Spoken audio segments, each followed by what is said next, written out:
जय गुरु जी, शुक्राना गुरु जी। आज हम शिव महापुराण का सप्तम वायव्य संहिता का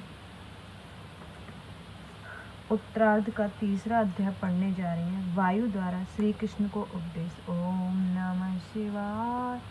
शिव जी सदा सहाय। ओम नमः शिवाय।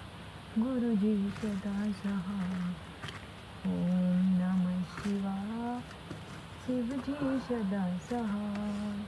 ओम नमः शिवाय। गुरु जी सदा सहाय। ओम नमः शिवाय। शिव जी सदा सहाय। ओम नमः शिवाय। गुरु जी सदा सहाय। ओम नमः शिवाय। शिव जी सदा सहाय। ओम नमः शिवाय। गुरु जी सदा सहाय। जय गुरु जी, शुक्राना गुरु जी। उपमन्यु बोले, हे मुनि, इस प्रकार इस सारे जगत में उन्हीं परमात्मा शिव की मूर्ति व्याप्त है। सर्वत्र शिव ही अपनी मूर्ति से अधिष्ठित है।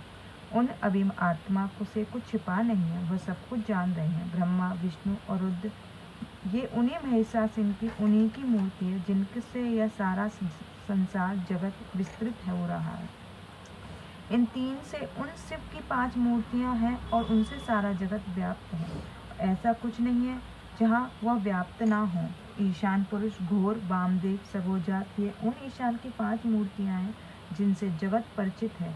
ईशान उनकी श्रेष्ठ पदवी है। वह प्रकृति होकर हर क्षेत्रज्ञ में स्थित है, जो भोक्ता कहलाती है। फिर उन्हीं मूर्तिवान स्थाणु की मूर्ति तत्पुरुष नाम वाली गुण आश्रित के भोग करती है, जिनका अभिव्यक्त भी अधिष्ठान है।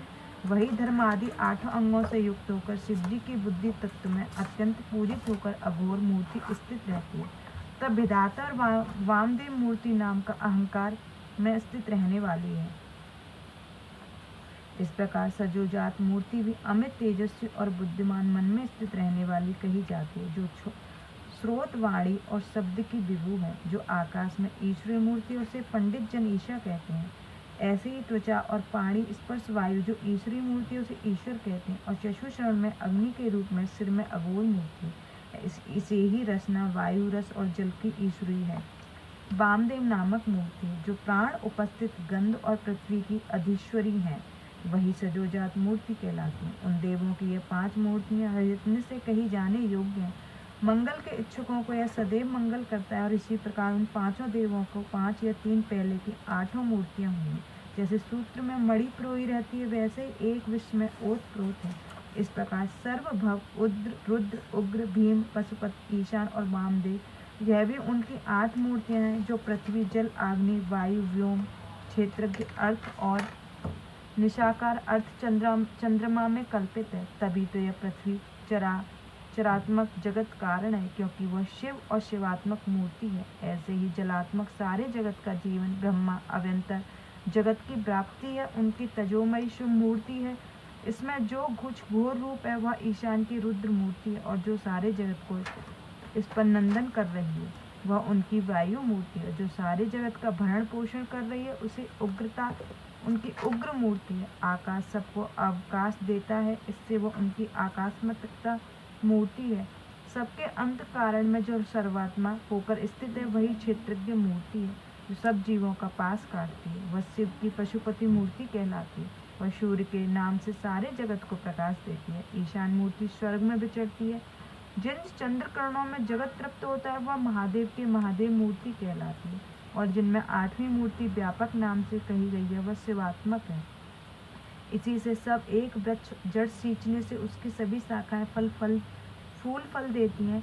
सबको अभय देना, सब पर अनुग्रह करना, सबके उपकार के कारण शिव की आराधना कही गई है। जैसे पुत्र पौत्र आदि की प्रीति पिता की प्रसन्नता का कारण होती है, वैसे ही सबकी प्रीति से शंकर जी प्रसन्न होते हैं। अतः जगत के परम कारण रूपी शिव जी सर्व ज्ञाता भाव से भजन करने से ही योग्य है, क्योंकि वह शिव जी अपनी 8 मूर्तियों सहित सारे विश्व में प्रतिष्ठित हैं।